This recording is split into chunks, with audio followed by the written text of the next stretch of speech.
आता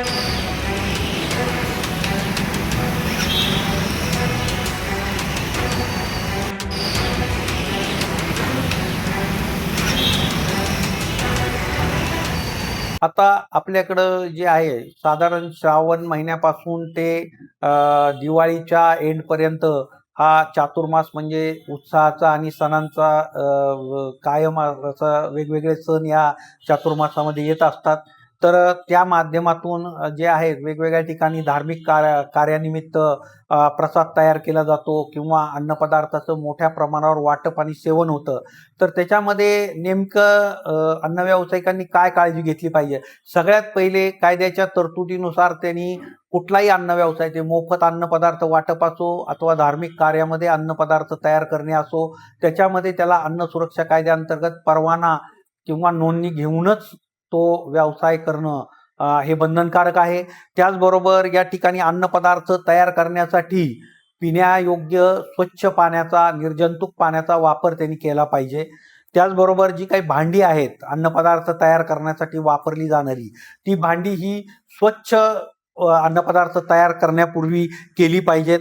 जसं अन्नपदार्थ तयार करणाऱ्या ज्या व्यक्ती आहेत, त्यांनी आपली उच्च दर्जाची स्वच्छता राखली पाहिजे. ज्याच्यामध्ये त्यांनी डोक्याला कॅप वगैरे हे केले पाहिजे, लावली पाहिजे. त्याचबरोबर ॲप्रॉन वगैरे परिधान केले पाहिजेत आणि त्यांनी स्वतः संसर्गजन्य रोगमुक्त असल्याबाबत वैद्यकीय तपासणी स्वतःची करून घेतली पाहिजे आणि त्याच्यानंतरच त्यांनी अन्नपदार्थ तयार करणे आणि त्यांनी ते म्हणजे वाटप करणे याच्या प्रक्रियेमध्ये त्यांनी सहभाग घेतला पाहिजे. त्याचबरोबर जे आहे बाहेरून जे काही कच्चे अन्नपदार्थ खरेदी केले जातात त्याची खरेदी बिलं त्यांनी जपून ठेवली पाहिजेत आणि ज्यावेळी हे पॅकबंद अन्नपदार्थ खरेदी करतो त्यावेळेस त्यांनी त्याच्यावर मुदत संपलेले अन्नपदार्थ आपण काही वापरत नाही ना याची खात्री केली पाहिजे. त्याचबरोबर हे जे आहेत नाशवंत व खराब होणारे काही जे अन्नपदार्थ आहेत तर ते लवकरात लवकर म्हणजे संपवले पाहिजेत. जास्त त्याला वेळ ठेवून उपयोग नाही, कारण बऱ्याच वेळेला त्याच्यामध्ये बॅक्टेरिया वगैरे निर्माण होऊ शकतात आणि त्याच्यामुळं अन्नविषबाधेसारखे अप्रिय घटना वगैरे घडू शकतात.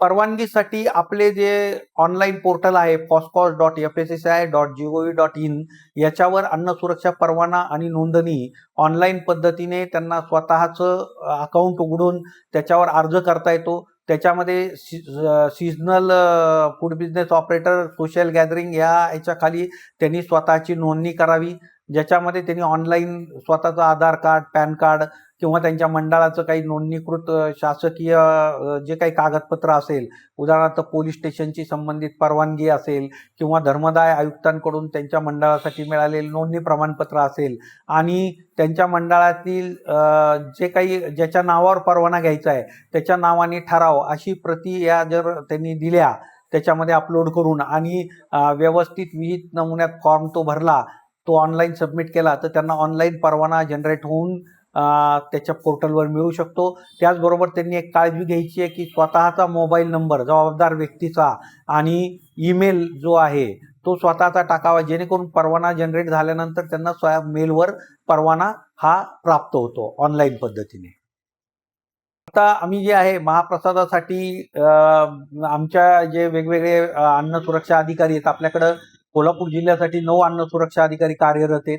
तर ते 9 अन्न सुरक्षा अधिकाऱ्यांची पथकं जे आहेत वेगवेगळे नियुक्त करून त्यांच्याद्वारे आपण याच्यावर नजर ठेवणार आहोत आणि कुठं काही जर असं अस्वच्छ वातावरणात महाप्रसाद तयार केला जात असेल किंवा त्या ठिकाणी समजा नियमांचं वगैरे पालन होत नसेल तर त्या ठिकाणी आपण कारवाई करणार आहोत.